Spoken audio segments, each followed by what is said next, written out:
after he got his master's degree in the retail hospitality and tourism program. He's had a wide range of experience in hotels, restaurants, all kinds of things in North Carolina and Tennessee. Probably the highlight of which was his stint as the executive sous chef at the Crown Plaza, Knoxville. So, Tyler's seen the sausage made, so if you have any questions, ask him after the meeting. But he's a talented guy. I actually offered him the job as executive chef a few years ago. He was smart enough to turn me down. He's got a much better gig now. I'm guessing on New Year's Eve, you were in bed by the time the ball dropped. I was here, so great move. He also works with the public defender's office and teaching kids how to cook. He's primarily talking to us today about a program that he came up with over at UT called Food4Vols. And its mission is to reduce waste and food insecurity among students over at UT. On a personal note, he's a married man and has 2 young children. Please help me enjoy and welcome Tyler White.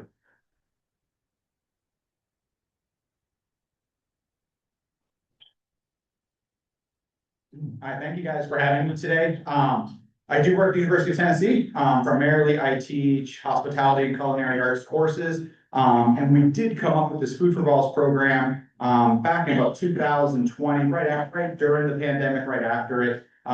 We met with the Office of Sustainability, and they were telling me they have a really robust composting program, and they're saying how much food is being thrown away on campus that they thought was usable. I said, I bet I could do something with that. And I was kind of selfish in why I was thinking of it. Our biggest expense in a culinary arts class is buying food. I was like, well, I could get food that was still usable and we could integrate it into the classroom. I bet we could create these meals. And this program came out of that, and we do none of that now. Right? It really is a good program. I told my dean when we first came up with it, I said, my goal will be to be the best in the SEC. We'll have the best food recovery program in the SEC at the time. Auburn and Kentucky and things like that, where we're doing some of these programs. I very confidently can say I think we have the best program in all the United States. So what we're going to show you today is a little snippet of what we have. We've had individuals come and kind of assess our program and look and verify that we're doing something no other university is doing at the scale in which we're doing it. We've had a couple other universities come and are going to copy this. It's already in one other school currently full scale. The other school is just launching. We'll talk about that here in a minute. But let's go ahead and start with my little presentation. I like to start out anytime I'm talking about Food4Vols and ask, how did we survive going to college? Okay, and almost everybody will say ramen noodles and then kind of pizza, right? Our thing with Food4Vols is that you should not have to survive college. Food4Vols is designed to where we can take what's already there and kind of redistribute it back to the student where they don't have to do anything with it. So our mission is to rescue surplus food, reduce waste, and feed the UTK community. That's campus and surrounding area. We're not limited just to campus. We have a lot of things that we do in the community and a lot of partners there. One word we do not use when we're going through this presentation, you'll hear me say it now, and I won't say it again, is we don't use the word leftovers. Okay, because everybody has this feeling of what a leftover is, that it's left over from our plate, and what we collect is not left over from the plate. Okay, so we started this. There was some research done at UT that showed about 1 in 3 students face food insecurity at some point in their time while at campus. Okay, this was a broad survey that was done. Students tend to be more food insecure when they're going to college than some of the other times in their life because they're going to school and they can't have a job. One of the things that we learned with this program is that we all think that it's poor, broke college students, right? Really, those who are insecure, when we look at University of Tennessee, are going to be graduate students, international students that can't have jobs while they're here, students who have families and they're trying to go to school and support. Our program helps more graduate students and others than we thought when we originally created. We're like, this is for the undergrads, that students that are broke, that don't know how to use their credit card or whatever. That's not the case when we're looking at it. Okay, so we reclaim, we repurpose, we reduce, and we revive. So we reclaim food that's overproduced on campus from most of the eateries on campus. There's a few we don't go to because they don't generate a lot of waste. Think of things like Subway and things like that. They just don't generate enough waste for us to be able to go. We repurpose it, so we take it back to the Culinary Institute, and we have a team who works on taking food from all over campus and trying to repack and repurpose it to something brand new that then can go back out to students. We're reducing waste and we are collecting a lot of food. When we first started, our goal was, we thought we could do about 10,000 meals a year. We're so much further than that right now. All the research we did ahead of time was silly. Like, we look back at it and we're like, who wrote this? And it's just staggering. And then we try to revive students, and we get a lot of feedback from students on campus that say they wouldn't have eaten if they wouldn't have had our meals that day, as they do it. So those are our 4 key things. This is a quick video. We are in the process of getting our own video done. In the Wing Festival, 2 years ago, we were a recipient of some funding from there. So they came and did a little video. We'll show you some of the, how we do the program. More than I can talk about it, so. 1 million wings over the last decade and donated more than $500,000 to community nonprofits in the community. Great pictures. Volunteers. Hundreds of thousands of unused food across campus every day to make sure students know how we're gonna follow up behind it every weekday, and armed with volunteers assemble with one goal. No hunger, no waste. It's a mission that began in 2021. The need is much bigger than we thought it was going to be. Title-like with the UT Culinary Institute, started Food4Vols to address 2 realities on campus: student hunger and food waste. Our original goal was to collect about 5,000 pounds of food, create 3,000 meals, and now we're up to 160,000 pounds of food and 60,000 meals. There's a huge. That was 2 years ago. I never thought about how much food probably went to waste. They would just be throwing it away or being composed. Instead, the food is repurposed. Every morning, Food4Vols coordinator Andrew White collects overproduced food from dining halls to campus restaurants. Wherever they're cooking food and serving students, that's what we try to be. We get anywhere from 500 pounds to 1,000 pounds. The food's weighed, categorized, and packaged by students. We make approximately 300 to 350 meals a day. The meals are stocked in the Big Orange Pantry at the UT Student Union, and they're free to students. Majority of those days, at least 300 of them are taken. The Big Orange Pantry and Food4Vols have been absolutely amazing. It ensures that I actually have something to eat for dinner every day. In addition to student meals, Food4Vols supports nearly a dozen nonprofits in 4 counties with 250,000 pounds of food made. Last year, the Big Kahuna Wing Festival donated 25. Okay, so that showed a pretty good idea of kind of what we do. We have 1 employee. Okay, I'm there, but I'm not Food4Vols. I teach classes and stuff like that, right? I do all of this kind of stuff, all the procurement and financing. The gentleman you saw there has a similar last name to me because he's my father.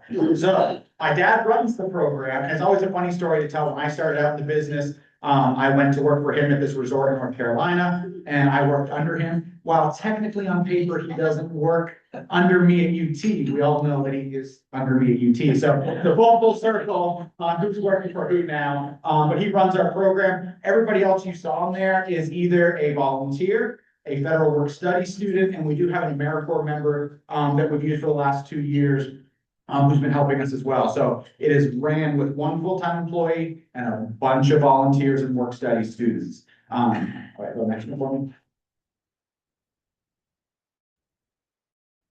We do that. That's very old dated, only been 2 years. How we collect, so we only go to ball dining locations on campus. I can't go to every catered event and faculty lunch and things like that are on there. So we focus just on ball dining on campus. We have a very specific route that we run in the morning and afternoon. We have 3 different vehicles that we use to be able to go collect it all. We provide a plastic container to get Aramark. Aramark runs ball dining on campus. To get them to participate, we had to make it as easy or easier than what they were already doing. So I provide a container. Instead of them throwing it in the trash or in the compost bin, they put it in my container. I take that container back, I wash that container, I give them new containers. It's a really simple process. Some places we go 2 to 3 times a day to pick up so that we're not taking up their cooler space.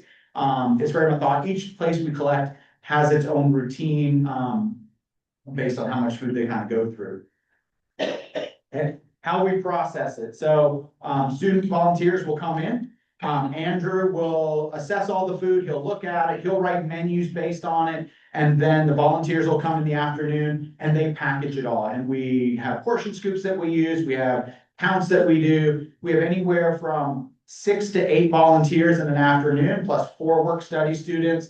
Andrew, 2 drivers. Any given day, we have a dozen to 15 people kind of working on this from about 2 to 5 in the afternoon. So all the data you're about to see happens in about 3 hours a day when we're talking about packaging food in order for it to go out. So from 2021 to September 2025, this doesn't take into consideration this last fall, we were over 600,000 pounds of food rescued, 186,000 meals to UTK, and over 7,000 volunteer hours to over 1,000 students who have come through our Food4Vols program. This last fall, we had record-breaking numbers in kind of everything that we had done. You heard on the message that Andrew said we do 300 meals a day. I'm doing 650 meals a day now. In just 2 years, we kind of flipped the switch on everything, and we're getting near that kind of max capacity on what we think we can do. How we distribute, so we have 6 locations on campus, and that video is before we launched our other locations. Big Orange Pantry gets about 300 meals a day to 400 meals, and then we're everywhere else on campus. So I'm at the communications department, the scripts lab, we're at Pendergrass Library, we're in Jesse Harris building. We try to identify places on campus that might be food deserts, where they don't have an eatery close by. A lot of students are food insecure on UTK campus because of the sheer size of campus. They can't get from one side to the other in 20 minutes and stop and eat when we're there. So when we were creating these pocket pantries and things like that on campus, I said, it does us no good to have a refrigerator with a meal that's ready to heat. That's what we do. All of our meals are fully cooked in a container that can be microwaved. Wherever I have a fridge on campus, I have a microwave. It does me no good just to have a microwave. Now I provide disposable cutlery as well. That way you can eat it on site. So somebody could come, go to our thing, put it in the microwave 2 to 3 minutes, have it, eat it, and not have to worry about where their food's coming from that day. Everything is free of charge. We don't charge any students anything. We don't ask any questions. Yes, it's guided towards students, but we see a lot of staff members using it as well. Or faculty that can't get somewhere, they forgot their lunch that day or something. We don't discriminate who's hungry. If you're hungry, please come get a meal. We have plenty to go around. And the map will kind of show, you have to click it 6 times to show the location. Food4Vols, we're on the furthest part of campus, where the UT Creamery and the sorority villages, we're right over there. And then we have all of our other locations are scattered all throughout campus. We refill them all each morning, and the meals are all gone, usually by just after lunchtime every single day. Okay. We collect so much food, I can't make enough meals in order to distribute them. So we have to partner with community partners. Second Harvest, we kind of call our parent.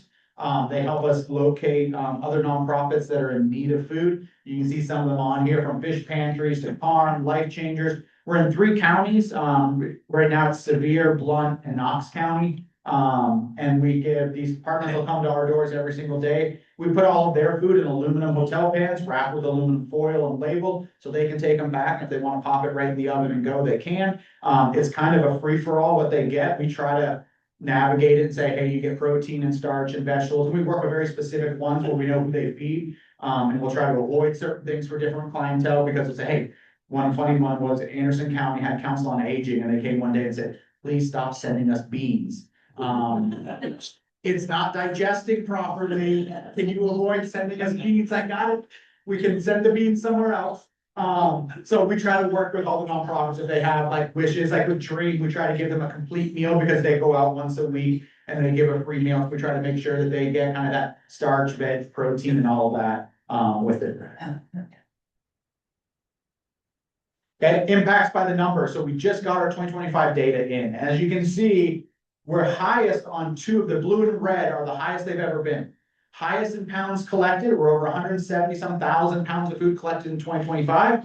We're highest meals. In the video, I think he said we're about 60,000. I think we're at 86,000 meals in 2025, but our community number is going down. As meals on campus go up, the amount we have for community goes down. So there is a correlation to that. So we're keeping more on campus, but I'm still giving away more than I'm keeping on campus. Or I'm giving away over 100,000 pounds of food to community partners, and I'm only keeping about 80,000 pounds of food for us to be able to use. These are the exact numbers should you be interested, 176,000 pounds of food, right? That's like 85 metric ton or almost 90 metric tons of food collected. A lot of people say, well, what are you collecting? Okay, we collect from everywhere on campus. I get bagels every single day from Einstein's. We could get anywhere from 10 to 50 pounds of bagels from Einstein's that were perfectly good to sell 5 minutes ago. And because they're closed the rest of the day, because they all close about 2, 3 o'clock in the afternoon, and they get fresh ones in the morning. So we get them, we package them up into small bags, send to the pantry next morning, and you can go get an Einstein's bagel for free the very next morning. We collect from one, I call it my white whale on campus, the athletic center, where all the athletes eat. They eat different than anybody else on campus, and they generate probably half of the total waste on campus because they don't have the same meal twice.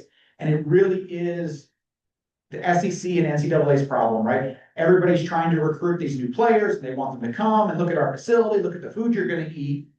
In doing that, you create a problem because they want to have fresh stuff every day, something new, something exciting, and they have no way to utilize that. So we're grateful that we were able to be in there, we can take it, and then we can make sure that everybody else on campus gets that food as well. One big difference on here, 2025 is the first year we did not collect food from the football games. In the past, we had been collecting food from football games, and it was 30 to 40,000 pounds of our annual collection was coming from the sky boxes at football games.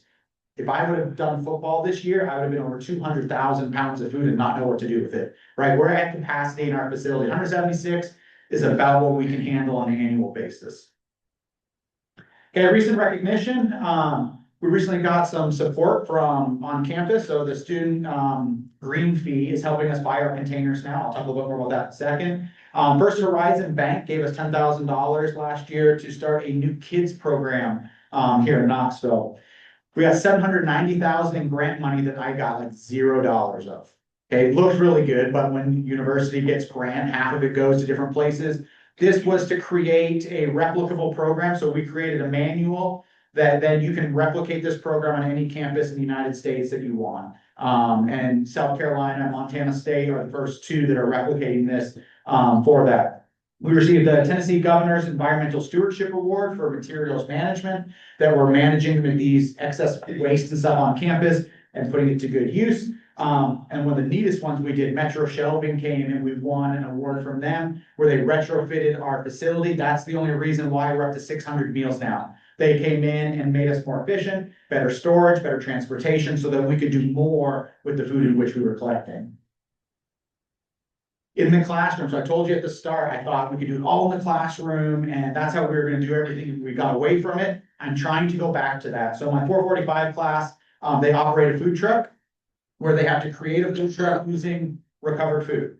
Okay, and it's the hardest class they take because there is no recipe for what to do. If we take our lunch that we had today, I would have those potatoes and they have the barbecue, and they have to figure out what to do with that versus just putting it on the plate like we ate. Can they chop the beef up and do something with that? Can they smash the potatoes and refry them? What can they do with this recovered food to turn it into something else? What they don't, pardon? I've seen that TV show. And what they don't know that they're learning is most of them aren't going to school to do this for a living, right? They don't come to us to go be executive chefs, but they can do this then at home in their refrigerator. When they have food that is left over from a meal, they can look at it differently in what they're going to do. Fall 26, I have a brand new class I'm teaching. It's basically how to run a nonprofit food collection. How do you treat a volunteer versus your employees? How do you recruit that? How do you manage and do all those things with it? How do you fundraise? How do you bypass all the rules and regulations that are out there on these topics? Who do you partner with? The lab components can be what we just talked about. One lab might be casseroles, and we'll go into the Food4Vols cooler and look and say, here's the basis on how to make a casserole, what can you make? And they'll be making new stuff that goes into the Food4Vol program in the afternoon that can then go to all the students on campus. So we had to rethink, how do we incorporate this into the classroom? And this is how we're gonna start doing that.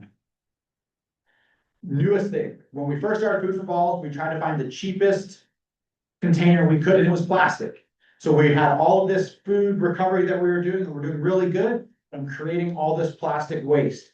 This fall, we found, it's called Bagase, is the container. It's completely compostable, and we switched to that, and it is as cheap, if not half a penny cheaper per unit, than the plastic ones in which I was using. There's some structural things that, we have to deal with, so I do still have plastic. If I have a really heavy meal, it doesn't go as well in that. But we switched completely, and we're completely compostable for most of the meals in which we're now distributing on campus. Okay, Food4Vols Junior is our newest baby. We tested it this past summer, in the Western Heights area, where we do the same thing we're doing on campus. Instead of giving meals to students, we gave meals to the Baptist Center in Western Heights, and kids K-12 got to come and get the meals. We came up with this idea back, 2024, when we saw that the state was giving $100, a person in the summer to help offset meals. I said, they're not gonna continue to do that, and sure enough, in 25, they did continue that. So for that area, we were giving 200 to 300 meals a week to kids that could come and get a free microwavable meal that they could take home for dinner for that weekend. So that was our newest one. We're working on doing this again in 2026. I'm not sure if it's gonna be Western Heights or not. We're thinking we might have UT has a really big partnership with Cherokee Health right now. And we're gonna look and see, is there a way to partner with Cherokee Health and do cooking demonstrations and teaching, plus these meals and things like that. So we're gonna try to grow this kind of pilot program into something much more robust.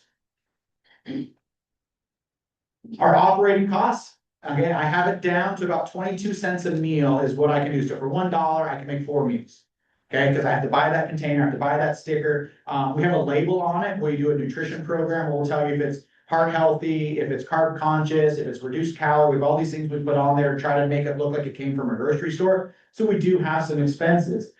Everybody's usually shocked to find out that UT does not finance this program. And they're like, why? Why do they not do it? Okay, I do get some funding from a green fee that helps me buy that container, but I'm glad UT doesn't fund it for the most part. Okay, there's a lot of red tape that comes with funding from a state organization like UT. If I had funding from there, I might not be able to have all of the community partners in which I had. They might say, why are you giving to that church that may support abortion or doesn't support this or supports that or this and that? By not being state funded by the university, where we use our donor dollars to help support everybody else we want to support without having a lot of parents call and saying, I don't agree that you guys gave it to here. My student tuition dollars shouldn't be going to something like that. So we're very good in how we make sure that any tuition dollar goes directly to the meals on campus. Anything else we get, it helps with our community support, doing that kids program, doing anything else with those community partners. So I'm okay that we're not supported. We've done okay as of now doing catering and donations and things like that. So University of South Carolina is our only program out there that's at a full scale right now. They're not at full scale like us. They started it in a classroom. I think he's up to about 3,000 meals that they did in all of 2025. And I joked with them on the thing. I said, Scott, I did 3,000 last week. So they're working that way. They want to scale it. And it's a thing they kind of copied our logo a little bit. They kept that heart. They reversed the fork and knife a little bit. So they kind of pay tribute to us on it. They have their own. I love South Carolina was the first. And I love telling this joke. Our name is Food4Vols. Okay, I won't say this out loud. I'll allow you all to giggle to yourselves. Right? If South Carolina was, when they came up with this, we're like, what is South Carolina gonna call theirs? If we're Food4Vols, they're food for, you got it, okay? So I still think that's the biggest joke, and they had to come up with something fun, and they said, feed the flock. Going over South Carolina. Okay, lessons learned. So we talked earlier that it's graduate students, international use our program a whole lot more than others.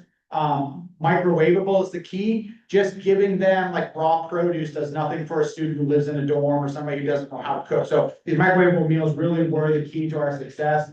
And then we talked about time is as important as finances when we talk about food insecurity on campus. When they get from A to B, how can they navigate it all is really big. Opportunities that we've come up with. So there's lots of ways in order to partner with these nonprofit organizations to help them, whether it's UT sponsoring us or local government. We get asked all the time, can you do this in Knoxville? No, we are max at where we are on campus, right? We're our own kind of ecosystem there. Could a business be created to do this in Knoxville and go to the hotels and do all these things? It could be. But it'd be a really big undertaking to be able to do because there's so much out there to be able to do it. But there's definitely conversations to have and networking we can do with it all. Okay, so if you guys are interested in supporting Food4Vols in any manner, please contact me. We do take donations. If you guys work for things like Cisco and things like that, we can take food donations in brokers. Big events, we might be able to come and help do some stuff. If you all are wanting to volunteer with us, saw you guys are doing something with that. We have volunteer hours, especially in the summer. We have a lot of opportunities where people can come in and volunteer with us. It's not limited to just students. We use the program or the website Give Pulse. Anybody can log on there and sign up and join us. We have a mother and daughter that comes in every summer. No affiliation to UT. They just want to come and help package meals. Any questions? That was like my 20 minute. I usually do like an hour plus presentation on Food4Vols for all different sorts of it. This is my very fast one. Yep. I have two questions. I hope they have thought of a whole line. Do the students have to qualify as food insecure? Nope. Okay, that's good. Because anybody can be food insecure at any moment for any reason. I don't take food insecurity as a financial thing, because it could be, but it's not financial. Everybody, for the most part, takes food insecurity because they have food stamps, they have to qualify, because that doesn't mean they're food insecure, right? Food insecure means they don't have the means to get something to eat at that point in time, and that's why we don't ask any questions or care. Is there the possibility for abuse of the program? In some capacity, right? If you're a student and you're savvy and you want to go get a meal, go get it. We are not at a point in which we have people abusing it to where we have to step in and add these parameters. We have way more food than the meals in which we're producing, so. My other question is, does the Culinary Institute ever offer classes for people in the community? That is a common question. At one point in time, we did. And we got rid of our kind of what we call our non-credit classes, and they were doing them downtown. So there's another culinary program on campus. Greg Isley runs that one. It's at the conference center. So he runs all non-credit and I run all academic. He was doing those classes, but he stopped as well. They're quite complicated to be able to do and advertise and fill. So currently we're not offering anything like that. And I know Greg's not really offering anything like that to the public for those one-off classes currently. Yep. Can you discuss how you deal with food safety and bacteria? So it is complicated. Everybody thinks this food safety, well, the food in which we are collecting is generally coming right off of the line from where they were serving it 2 seconds ago. Okay, so our food safety is fairly simple. I'm not getting something that's been sitting in the refrigerator for 2 weeks and it's at the end of its life. Most food has 7-day life from the time in which it was created. So they still have time when we go to athletics, they make it that morning, it goes to the buffet, and then I still 6 days on from the time I get it.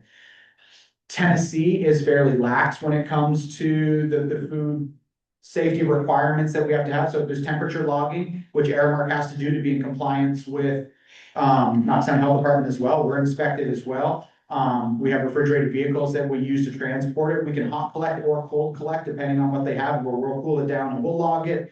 So we really don't have a lot of bacteria information that we have to abide by. The other good thing about our program is we run out of every meals that day. So it's not like my meals are sitting in the fridge for 3 or 4 days. I timestamp them and I give them 4 days on it anyway, but they're gone that day. The other good thing we have is the Bill Emerson Good Samaritan Act, which covers us from a liability standpoint, saying as long as we are operating in good faith and we're following all of the Knox County health laws that we need to be doing, we are covered from a liability standpoint that we can't be sued because somebody may have gotten sick on there because we did everything that we could do. Aramark did everything they could do. Something might have happened on the consumer end, but we have pretty good protection with that. And anybody has that, right? If any business is wanting to donate that food, as long as you're doing it in good faith and you've followed all the rules, you're protected as well. Yeah. I think what you're doing is fantastic. My question is, why do you think after 5 years or so, Aramark and the Skywalks and Einstein Bagels are still over ordering in the first place? And why maybe they haven't, cut down a little bit and not to check your program? We all thought that, right? We all thought that going in that we're gonna do this and we're gonna give them the data and they don't care. Okay, and here's why. That's why they don't care. They have the hardest job, I think, in Knoxville. So they're running at any given time, we'll say 20 outlets on campus. They have no idea who's going to eat at what location, at what time during that day. They have data, right, from the years they've been there saying we might have 5,000 today, 4,000 show up. They got in a lot of trouble in COVID, Aramark did, on running out of food. And there was these shortages and this and that, so they run based on an operation on saying, here's our budget. As long as we're within budget, we don't really care. We can't run out because then moms and dads are calling, my kids can't eat on campus, there's nowhere for them to eat, we paid, it's not available. So we do see some locations will take the data, they ask us, we record all of the data, whether it was a protein, starch, vegetable, dessert coming from each location, what day, what weight. Some locations just want their protein and they can go through and say, okay, we had 500 pounds of protein that day. Maybe we need to cut back and stuff like that. But for the most part, they're running based on figures that they have and run regionals and that give them saying, here's where you need to operate. And that's where they are with it. So they can use the data, but it's only so useful to them. So I'm grateful that they act like that because now I have a program. If they were to be very, very good at it, we would be a little more complicated. We have to buy a little bit more food and get a little bit more from Second Harvest and stuff like that to help. So, and we do. I have to buy food to make their food taste better because their food isn't necessarily good. Right? And you can tell per location, they'll have the same menu across campus, and you're like, God, why did they do that? So we buy a lot of extra sauces and things like that to try to help add flavor where flavor may have been forgotten. Very good. Yeah. Tyler, I mean, like, upset parts. Okay. I wanted to say kudos to you for being able to convince Airmark to donate. We worked on them for years, and you know how much food was thrown away. So kudos. And then the best thing with that was, it was a phone call. I picked it up, called Mary Leslie, and I said, hey, here's what we want to do. And they're like, we've tried it. The reason most schools have a problem with this is because they allowed students to take charge, right? And it's the Food Coalition, Food Network, I forget this one, it's on like all college campuses. I forget the name of it. But what happens when a student is running it is they have a student president. And then it switches next semester or next year, and then it's a whole new group, and everybody has to relearn. And they told me that, they're like, well, I said, wait, what if I had a staff member, and what if it's me? What if I'm solely responsible for making sure I'm there that time, I'm providing the okay. I gave them a reason they couldn't say no, right? Because anytime they told me here was an obstacle, I said, I got that, I'll do it, covered, no problem. Here's this, here's that. They couldn't say no because I had checked every box that they said they had a problem with. And South Carolina went through that same thing, where they said, oh, what if we did it like this? And they were like, well, yeah, we could do that. Then it's like, see, it can be done. It just has to be controlled in a manner that makes it easy for them. You did great. Thank you. And you didn't get the attorneys involved. No offense. I'm not certain that they understand what I'm doing yet. I'm kind of under the radar. We're so established now, they have to know. We got a lot of awards at UT for this as well. Somebody has to have seen it and nobody's just really cared, so. Mark, did you have a question? Is there a plan to expand the number of meals? Is there a way you could make that happen? So we are looking at that right now. Our facility is very small. We operate out of like a 10 by 20 room and one refrigerator. We're supposed to be getting a new Jesse Harris building on campus. Anybody familiar with campus and knows Jesse Harris building? It's been on the docket for a number of years. As we get that new building, if we can free up the space in which we're in now, I teach classes and we run Food4Vols out of the same space. I have one dishwasher, so we have to schedule things differently. We do think in the next 5 years, we could make a whole lot more meals. I just need a dedicated space and dishwashing system to be able to do it all. We think our max right now, 650 is kind of our top line. We can't really go above that with the infrastructure in which we have currently, so we're kind of, and it's fine. I don't need to keep growing, right? I keep telling everybody, we don't need to keep growing. Now we just need to sustain and do what we can do. We'll just give more food to the community. That's all we'll do. Tyler, thank you very No much. problem.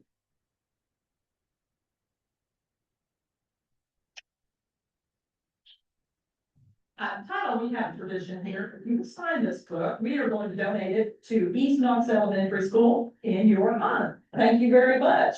Ken, we can see why you wanted to keep him here. So thank you for bringing him here to speak to us. We would like to, right, okay. Please return your poker chips at the casino at the front, all right?